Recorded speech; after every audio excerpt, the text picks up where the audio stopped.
आलोट में हुआ खाद लूट कांड के फरियादी वेयर हाउस के मैनेजर भरत राम यदु ने रात को फांसी लगाकर आत्महत्या कर ली। सूचना मिलने पर पुलिस पहुंची। मैनेजर को फंदे से उतारकर अस्पताल भेजा गया। पुलिस ने प्रकरण दर्ज कर जांच शुरू कर दी है। आत्महत्या करने के मामले में शक की सुई घूमने लगी है। उल्लेखनीय है कि जिले के आलोट में किसानों को खाद नहीं मिलने के मुद्दे पर विधायक मनोज चावला के 7 लोगों ने खाद लूटने का कार्य किया था। इस मामले में फरियादी वेयर हाउस के मैनेजर भरत राम यदु की रिपोर्ट पर विधायक श्री चावला सहित अन्य पर प्रकरण दर्ज है। आलोट जावरा रोड पर खाद गोदाम पर किसानों को खाद मिलने में समस्या आ रही थी। खाद गोदाम का ऑनलाइन सिस्टम काम नहीं कर रहा था, जिससे परेशान किसानों ने विधायक मनोज चावला को कॉल करके खाद गोदाम पर बुलाया था। विधायक चावला ने खाद गोदाम पर पहुंचते ही खाद गोदाम का शटर उठा लिया था, जिसके बाद खाद की लूटमार मच गई थी। आत्महत्या करने वाला मैनेजर भरत राम यदु हुआ था। मामला दर्ज।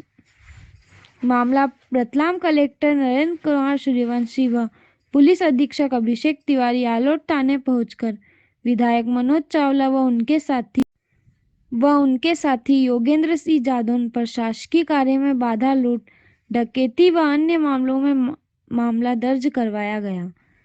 अग्रिम जमानत के लिए भटकने के बाद मनोज चावला ने जनवरी से सरेंडर कर दिया है। आज एक सूचना थाना आलोट में प्राप्त हुई थी कि जो भगत राम यदु जी हैं वो कल रात से घर पर नहीं लौटे हैं और उनको जब धुलवाया गया, चेक कराया गया तो ये समझ में आया कि जो गोडाउन है वहाँ पर वो एक जो है फांसी लगाने वाली अवस्था में पाए गए हैं।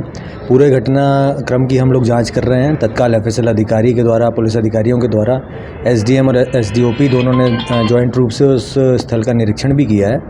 जो घटनास्थल पे गोदाम को चारों तरफ से देखा गया तो अंदर से ही बंद था, तो पुलिस ने उसका दरवाज़ा तुड़वाकर उसके अंदर प्रवेश किया है और किसी भी तरह का अपराध या उस तरह की ऐसी कोई चीज़ उसमें अभी तक नहीं देखी गई है। प्राइमा फेसी उसमें ये एक सुसाइड का मामला प्रतीत हो रहा है। उनके जो कपड़े हैं, आसपास जो गोदाम है, उसमें भी चेक कराया गया कि कहीं कोई सुसाइड नोट हो, तो जो कि कोई सुसाइड नोट नहीं प्राप्त हुआ है। घर की भी तलाशी ली गई है, घर पर भी कोई सुसाइड नोट अभी तक प्राप्त नहीं हुआ। इसमें हम लोग सभी एंगल्स में जांच कर रहे हैं, क्योंकि ये पुराने एक घटनाक्रम से जुड़ा हुआ मामला उस तरह से भी देखा जा रहा है, तो इसमें किसी भी तरह का कोई पहलू अनछुआ नहीं रह जाए। सभी बिंदुओं पर बहुत गहनता से जांच की जा रही है। तो बड़ा पॉलिटिकल मामला है, तो क्या आपको लगता है, खबर यही है कि दबाव में थे, ऐसी बात नहीं कि सामने परिजनों से आपकी बात हुई किस पूरे मामले को लेकर? परिजनों से भी, पुलिस अधिकारियों ने भी और राजस्व अधिकारियों ने भी बात की है। इस तरह का कोई दबाव का जो मामला है, पहले भी कभी इस तरह की कोई शिकायत नहीं की गई है, अभी भी दबाव वाला कोई बात सामने नहीं आई है। साथ ही साथ जो पारिवारिक रूप से या जो इनका कार्यालय है उसके द्वारा भी इस तरह का जो हम लोगों ने पता कराया है, अभी तक किसी दबाव की या किसी कोई धमकी की या फिर अन्य कोई पर्सनल या फिर कार्यालय से रिलेटेड किसी भी मैटर में कोई हाईलाइट अभी तक नहीं हुआ है। लेकिन चूंकि इतना बड़ा कदम उन्होंने उठाया है तो कोई ना कोई बात अवश्य रही होगी और इसका हम लोग पूरी गहराई से जांच करेंगे। उनकी पूरी कॉल डिटेल, अन्य भी जो उनकी मूवमेंट हैं, कल वो किससे मिले, क्या बात हुई, कौन सा ऐसा घटनाक्रम या बात हुई जिससे उनके मन में इतना गहरा प्रभाव पड़ा कि उन्होंने ये कदम उठाया, ये इसकी पूरी गहनता से जांच की जा रही है। पुलिस एसआईटी या फिर न्यायिक जांच या मिस्ट्री जांच की कोई बात आप करेंगे इस पूरे मामले में? इसमें वर्तमान में जो प्रारंभिक कार्रवाई है थाना प्रभारी के द्वारा की जा रही है और इसमें आज की जो बिंदु आएंगे, शाम तक हम लोग उसमें डिसीजन लेंगे कि या तो फिर उसमें एसडीओपी के माध्यम से जांच भी कराएंगे। पहले जो प्रथम दृष्टया सारी चीज़ें आज दिन भर के एनालिसिस में आएंगी, विवेचना में आएंगी, उसके आधार पर आगे का निर्णय लिया जाएगा। लूटकांड का जो मामला है, इसमें कुछ पत्रकारों को नोटिस दिए गए, कुछ एविडेंस को लेकर के उनसे मांगे गए?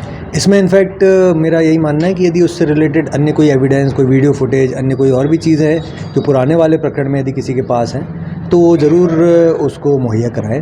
इनफैक्ट जिनको जो वहाँ जिनकी उपस्थिति निकल कर आ रही है उनको हम लोग नोटिस भी दे रहे हैं कि यदि आप वहाँ उपस्थित थे और आपके पास वीडियो फुटेजेस कुछ इस तरह से हैं जिससे कि आरोपियों की पहचान हो सके तो वो ले सकते हैं।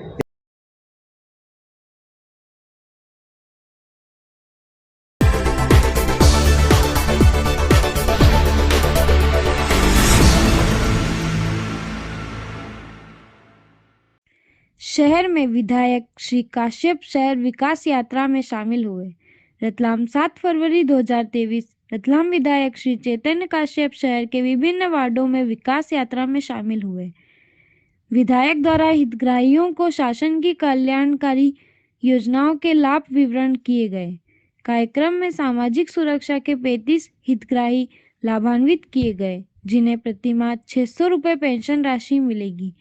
इसके अलावा पीएम स्वनिधि के 104 तथा पात्रता पर्ची से 18 हितग्राही लाभान्वित किए गए। वाहन निर्माण कर्मकार मंडल योजना के तहत 71 हितग्राहियों को पंजीयन प्रदान किया गया। 1,13,00,000 रुपए लागत के भूमि पूजन विकास यात्रा के दौरान शहर में 1,13,00,000 रुपए लागत के निर्माण कार्यों का विधायक श्री चैतन्य काश्यप द्वारा भूमि पूजन किया गया। इनमें मुखर्जी नगर में 23,84,000 रुपए लागत के सीसी रोड नाली निर्माण, कस्तूरबा नगर में 52,50,000 रुपए के डामरीकरण तथा कर्मचारी कॉलोनी में 25 लाख रुपए की लागत से बनने वाले संजीवनी क्लिनिक का भूमि पूजन शामिल है। विकास यात्रा में अधिकारियों ने नगर निगम तथा शासन के अन्य विभागों से संबंधित 85-86 आवेदन प्राप्त किए।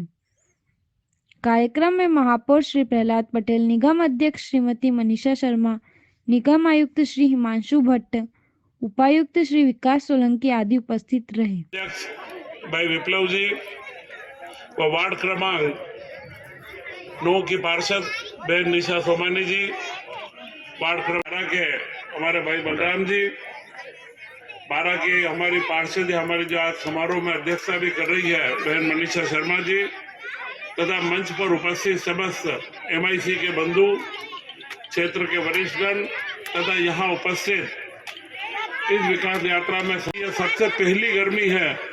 मुझे लगता है कि 2 दिन में मौसम बदला है और आज एकदम से गर्मी का एहसास हमें चालू हुआ है। इस गर्मी में यात्रा के रूप में आकर के भी आप लोग सब यहाँ बैठे हैं। निश्चित रूप से प्रदेश के बदलाव में हमारे प्रदेश के मुखिया शिवराज सिंह जी चौहान ने कई कार्य करे। हमने आते ही लक्ष्मी पूजन का सबसे पहले कन्या पूजन करा। यह शुरुआत पूरे देश के अंदर मध्य प्रदेश में ही प्रारंभ हुआ है और यह कन्या पूजन सिर्फ कन्या पूजन ही नहीं है। आज पूरे मध्य प्रदेश में 44 लाख लाडली लक्ष्मी योजना के तहत बेटियों को बैंक में FD करवाई गई है। जो 18 साल की होगी तब उन्हें 1-1 लाख रुपए मिलेगा और उसी में 6ठी में, 9वीं में, 10वीं में और 12वीं में जैसे जैसे इन क्लासों में वो आगे बढ़ती है उनको छात्रवृत्ति की राशि मिलती है। आज भी मुख्यमंत्री जी ने 34 करोड़ की राशि वितरित करी है। तो यह एक खाली भाषण की परिकल्पना नहीं है। भारतीय जनता पार्टी की सरकार ने भाषण से आगे बढ़ के करने के लिए, उन सपनों को साकार करने के लिए, जिन सपनों के माध्यम से, जिन विचार के लिए भारतीय जनता पार्टी सरकार बनाती है, वे लगातार तत्पर रहते हैं। अभी हमारे प्रदेश के मुखिया ने लाडली बहना योजना प्रारंभ करी है। यह सबसे बड़ा कार्य महिला सशक्तिकरण का है। लाडली बहना योजना 8 मार्च से प्रारंभ होगी। आज उसकी शुरुआत के अभी फॉर्म भरना प्रारंभ होंगे। अगले 2-4-8 दिन में हम आप लोगों को योजना बताएंगे। परंतु जो उसमें पात्र रहेंगे उनको 1,000 रुपया प्रति माह उन महिलाओं को मिलेगा और यह 1,000 रुपया प्रतीकात्मक नहीं है। आज किसी महिला के खाते में अगर प्रति माह 1,000 आता है तो उसके घर के अंदर उसकी ताकत बढ़ती है, उसकी पहचान बढ़ती है। दुनिया के अंदर नारी शक्ति के लिए जितने भी अध्ययन हुए हैं उसमें एक ही बात कही गई है कि आर्थिक रूप से जो महिलाएं सक्षम होती है वे परिवार में भी उतने ही सुखद रूप से जीवन यापन करती है। क्योंकि आर्थिक रूप से, क्योंकि भारतीय व्यवस्था हमारी पुरानी परंपरा में सारी की सारी पुरुष प्रधान व्यवस्था है और महिलाएं आश्रित रहती है। परंतु शिवराज जी ने यह जो योजना दी है कि हर महिला का, चाहे 18 साल से ऊपर की शादीशुदा है तो उन बहुओं को भी अलग से उनके लिए 1,000 रुपये प्रति माह की राशि की व्यवस्था की गई है। तो यह जो सोच है, यह सोच किसी सामान्य व्यक्ति की सोच नहीं है। यह हजारों सालों से जो भारतीय समाज में जिन बात की आवश्यकता थी, या हमारे देश के प्रधानमंत्री जी को आप देखें जिन्होंने 3 तलाक का मुद्दा, मुस्लिम समाज के अंदर 30 मुस्लिम राष्ट्र है 10-12 सऊदी अरब जो सबसे इनका महत्वपूर्ण राष्ट्र है, उस राष्ट्र में भी 3 तलाक की व्यवस्था नहीं थी।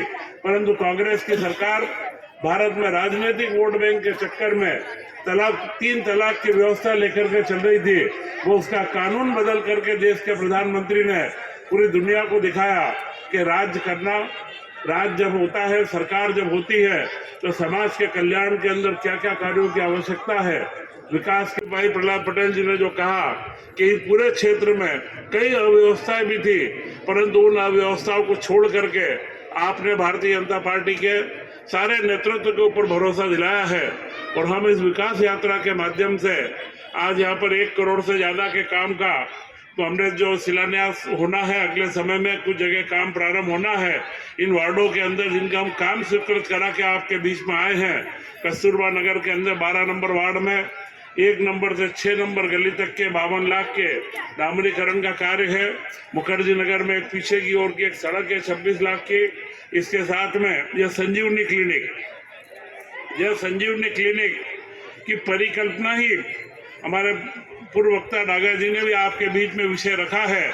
मैं उसको संक्षिप्त में यही कहूंगा कि 72 तरीके की खून की जांच आप अगर सुबह सैंपल देंगे तो शाम को यहाँ पर कंप्यूटर से उसकी रिपोर्ट आएगी और वो रिपोर्ट तत्काल प्रिंट करके यहाँ से आदमी देगा। ज्यादा कागज को लाना ले जाना नहीं रहेगा और दिन भर में उस सैंपल को ले जा करके लेब बनाई है TIT रोड के हॉस्पिटल में। तो इन जितनी संजीवनी क्लिनिक रतलाम में 13 जगह संजीवनी क्लिनिक खोली जा रही है। 3 से 4 वार्डों के बीच में एक संजीवनी क्लिनिक रहेगी। इसमें एक डॉक्टर MBBS डॉक्टर रहेगा, दवाइयों का स्टॉक पूरा रहेगा, एक फार्मासिस्ट रहेगा जो दवाइयाँ देगा, साथ में एक लैब टेक्नीशियन जो सैंपल लेगा। 72 जांच तो बिल्कुल तत्काल उसको, 42 जांच तो बिना डॉक्टर के लिखे ही अगर कोई करवाएगा तो मिलेगी। और अगर उसको कोई आवश्यकता है तो अलग अलग तरीके की 72 जांच की सुविधा उसमें है। यह निश्चित रूप से हमारे मध्यम वर्गीय समाज के लिए एक बहुत बड़ा वरदान है। आज नहीं तो आपको एक बार डॉक्टर को दिखाने जाओ, उसके बाद दूसरे क्लिनिक पर जाकर के लेबोरेटरी या पैथोलॉजी में जाकर के और कोई भी जांच आज 500-1000 रुपए से कम की नहीं होती है। ये जांच और दवाइयाँ सारी मुफ्त में मिलेगी। तो साधारण बीमारियों के लिए आपको न तो डॉक्टर के यहाँ जाना पड़ेगा और न किसी को दवाई के दुकान पर जाना पड़ेगा। आपको यहीं पर जांच भी होगी, दवाई भी मिलेगी और हर एक क्लिनिक के ऊपर एक MBBS डॉक्टर। पूरे प्रदेश में MBBS डॉक्टरों की भर्ती हर मंगलवार को भोपाल में खुले रूप से की जा रही है। मेरा आप सबसे अनुरोध है कि आपके इष्ट मित्र रिश्तेदारों में अगर कोई भी डॉक्टर MBBS हुआ हो और वो मध्य प्रदेश में रतलाम में काम करना चाहता हो तो आप उसको भोपाल मंगलवार को भेजें। उसको तत्काल अपॉइंटमेंट मिलेगा और उसको रतलाम के किसी भी संजीवनी क्लिनिक पर कार्य मिलेगा। क्योंकि यह योजना इस तरीके से बनाई है कि एक डॉक्टर को कम से कम 75,000 रुपये प्रति माह तक की उसको आमदनी हो। क्योंकि यह आमदनी करना इसलिए आवश्यक है कि अतिरिक्त रूप से डॉक्टर उसके प्रति आकृष्ट हो और संजीवनी क्लिनिक की व्यवस्था बराबर चले। तो यह जो आज क्लिनिक का यहाँ भूमि पूजन हुआ है, अभी हम होगा तो तत्काल में डॉक्टर के आते ही कहीं न कहीं किराए की जगह लेकर के भवन बनेगा, तब तक ये क्लिनिक हम प्रारंभ करेंगे। और यह सारे कार्यों को आज हम यात्रा आपके बीच में लाए हैं। निश्चित रूप से अभी हम जिस सड़क से आए, यह सड़क भी अभी थोड़े 1 साल पहले ही बनी है। इस तरीके के कई कार्य इस पूरे क्षेत्र में हुए हैं। हमारे इंजीनियर जायसवाल जी भी शायद यहीं पर कहीं खड़े होंगे, या यहाँ के नगर निगम के इंजीनियर यहाँ है कोई? ऐसा अधूरा काम आप मत करो, काम पूरा करो। 1-1 मीटर दोनों तरफ 3-3 फुट के, कभी को आमने सामने हो तो थोड़ा साइड से निकल जा, नहीं तो यहाँ तो सीधा गिरने की जगह है। इन काम को थोड़ा तत्काल अप टू डेट, जो भी अब आप मकान भी बने होंगे, ये सारे कार्य आवास योजना के तहत 2.5 लाख रुपए स्वीकृत हुए हैं। और अभी वीरिया खेड़ी वाली सड़क का भी हम प्रस्ताव बना रहे हैं कि पूरी सड़क सीसी बना दी जाए। निश्चित रूप से विकास के कई काम आपके क्षेत्र के लिए हम कर रहे हैं। इसी के साथ रतलाम नगर के विकास के लिए कई विषय हमारे बीच में हैं। पिछले 5-7 सालों में 2 साल कोरोना के निकले, 1 साल कांग्रेस सरकार का निकला। जो भाई प्रहलाद जी ने बताया कि अवैध कॉलोनियों का काम उस समय रुका था, उन कॉलोनियों के काम को हमने 2 साल कोरोना के निकलते ही शिवराज सिंह जी की सरकार में नया कानून बना करके अब अवैध कॉलोनियों को वैध करके और उनके निर्माण कार्य भी प्रारंभ हमने करे हैं। परंतु ये 3 साल के पीरियड ने हमारे कई कामों की गति रोकी थी। रतलाम में नमकीन क्लस्टर करंदी में तैयार हो गया। अल्कोहल प्लांट की भूमि पर एक नया औद्योगिक क्षेत्र हमने तैयार करा और उससे ज्यादा महत्वपूर्ण पिछले कार्यकाल में मेडिकल कॉलेज, आप और आप सब हम जानते हैं कि मेडिकल कॉलेज ने अपनी सार्थकता कोरोना के काल में सिद्ध करी है। अगर यह मेडिकल कॉलेज रतलाम का नहीं होता तो आप कल्पना करें, धार, झाबुआ और मंदसौर, नीमच सभी जगह से यहाँ के जितने भी बंधु यहाँ पर आए थे, जितने भी यहाँ के मरीज कोरोना के बीमार हुए थे, 7 से 8 हजार लोगों का रतलाम के कई मध्यम वर्गीय परिवार आज 5 से 10 लाख रुपए के कर्जे में डूबे हुए होते हैं, क्योंकि इंदौर के हर कॉलेज में यहाँ से जो भी इंदौर गया वहाँ अस्पताल में कम से कम 8 लाख से 10 लाख रुपए का बिल लगा और उसके बाद भी कई अस्पतालों के ताले लगे थे। मुझे आपके बताने में बड़ा हर्ष भी है कि रतलाम मेडिकल कॉलेज में एक दिन भी ताला नहीं लगा। आप सब इसके गवाह हैं कि जब भी कोई आया पेशेंट, हमने उसको वहाँ सुविधा दी। ऑक्सीजन के संकट के समय में ऑक्सीजन की व्यवस्था करी। आवश्यकता हुई तो हमने एक मशीन तत्काल ऑक्सीजन बनाने की दक्षिण भारत से खरीद करके मेरे फाउंडेशन से 1 करोड़ रुपया लगा के हमने मशीन भी वहाँ स्थापित करी। ये सारे कार्य आपको मैं इसलिए बता रहा हूँ कि यह जो विकास यात्रा है, यह भारतीय जनता पार्टी के नेताओं की कोई भाषण की यात्रा नहीं है। विकास के कार्य करने के बाद में नए कामों को और गति देने के लिए इस विकास यात्रा के माध्यम से हम आप लोगों के बीच है। एक बदलते रतलाम की तस्वीर आपके बीच में। गोल्ड कॉम्प्लेक्स की भी चर्चा प्रहलाद जी ने करी। गोल्ड कॉम्प्लेक्स एक ऐसा भवन बनेगा जिसमें 500 दुकानें स्वर्ण की रहेगी और यह जो 500 दुकानें का सोने का मार्केट है, यह पूरे देश के अंदर, बाकी बाजारों में दुकानें होती है, परंतु एक 5 या 6 मंजिला भवन में 500 से ज्यादा शोरूम पूरे भारत के अंदर सबसे अनूठा एक गोल्ड कॉम्प्लेक्स होगा जो रतलाम के सोने के व्यापार को नई ऊंचाइयां देगा। और यह सिर्फ व्यापार को ऊंचाइयां 500 लोगों का व्यापार नहीं है। आप आज देख लें, जो सराफा में जाते हैं तो वहां पर चांदनी चौक में एक दुकान 5x5 की छोटे छोटे से गाले हैं, वह मालिक खुद ही बैठ जाए तो बहुत कर्मचारी रख ही नहीं सकता है। परंतु इस कॉम्प्लेक्स के अंदर जो बड़े बड़े शोरूम बनेंगे, हर शोरूम में कम से कम 3 से 4 कर्मचारी उनको रखना पड़ेंगे। मार्केटिंग के सेल्समैन में कई वहां पर सेल्स के लिए लड़कियां भी लग सकती है, लड़के भी लग सकते हैं। तो रतलाम के युवाओं को कम से कम 2,500 से 3,000 युवाओं को वहां पर नए रोजगार के अवसर भी उपलब्ध होंगे, व्यापार की वृद्धि भी होगी। तो ऐसी कई कल्पनाओं को लेकर के हमने रतलाम को बदलने के प्रयास में हम आगे बढ़े हैं। रतलाम के पास से 8 लेन एक्सप्रेस वे जो बहुत जल्दी स्वरूप ले रहा है, जो बम्बई दिल्ली का पूरा रास्ता यहाँ से बम्बई या दिल्ली 6 घंटे में पहुंचा जाएगा, वह अगले दिसंबर के अंदर 1 साल बाद प्रारंभ हो रहा है। और उसी के साथ में हमने रतलाम को जोड़ने के लिए कि उद्योगपति यहाँ आकर्षित हो, इसके लिए एक औद्योगिक क्षेत्र 1500 हेक्टेयर का औद्योगिक क्षेत्र आप मान के चले कि जितना बड़ा रतलाम आज है, इसका आधा रतलाम करीब रतलाम पूरी नगरी हमारी 2000 से 3000 हेक्टेयर में है। 1500 हेक्टेयर का एक औद्योगिक क्षेत्र वहाँ हम बना रहे हैं 450 करोड़ रुपए की लागत से। अगले 2-4 महीने में उसके टेंडर निकलना प्रारंभ होंगे। तो यह औद्योगिक क्षेत्र पूरे रतलाम को 8 लेन एक्सप्रेसवे के साथ में सुविधा देते हुए यहाँ के युवाओं के लिए, आपके बच्चों के भविष्य की नई कल्पनाओं के साथ में हमने रतलाम को विकास की अवधारणा रखी है। मैं पूरे इस विकास यात्रा के अवसर पर हमारे प्रदेश के मुखिया शिवराज सिंह जी चौहान और नरेंद्र मोदी जी के नेतृत्व को धन्यवाद देता हूं कि उन्होंने जो अवसर हमें दिया है आप लोगों की सेवा करने का, और आपने जो आशीर्वाद दिया है, हम आपके कल्पनाओं में, आपके सपनों में, आपके विचारों के साथ में तालमेल बिठा करके रतलाम को एक महानगर बनाएंगे। इन्हीं शुभकामनाओं के साथ जय हिंद, जय भारत। जैसा कि आप सबको बताया था कि आपने तरह तरह की योजनाओं में आवेदन, अभी स्पष्ट कर दूं, किसी भी तरह की हड़बड़ी आप न करें।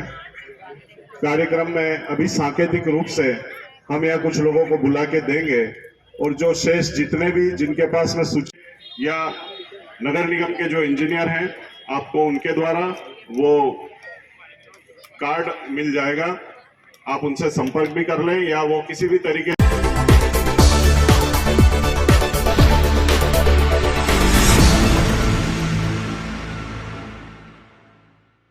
ऑटो पार्ट्स की 3 मंजिला दुकान में लगी आग, सामान हुआ जलकर राख। रतलाम के फुलाना रोड पर एक 3 मंजिला बेचारे का कितना नुकसान हो गया यार। आग से दुकान में रखा सामान जलकर राख हो गया। आग पर फायर ब्रिगेड की मदद से काबू पाया गया। यह घटना रात करीब 10 बजे की है। फुलाना रोड पर विधायक नाम की बंद दुकान में आग लगी। दुकान में आग लगी होने को सबसे पहले क्षेत्र की निवासी शिवानी मेहरा नाम की बालिका ने देखा। उसके अपने पिता रघुवीर मेहरा को बताया। आग की सूचना लगने पर दुकान मालिक रोहित जगरवाल अंकल ध्यान से मोबाइल से दी। दुकान मालिक मौके पर आए, दुकान को खोला तो अंदर भीषण आग लगने की सूचना तत्काल फायर ब्रिगेड को दी। फायर ब्रिगेड की दमकलों ने अंकल देख के आग को 3 मंजिला दुकान में रखा सामान जलकर राख हो गया। आग लगने का सही कारण का अभी पता नहीं चला, लेकिन संभावना जताई जा रही है कि विद्युत शॉर्ट सर्किट से ही आग लगी है। आग से लाखों का नुकसान होने की ओ हो आग लग गई यार।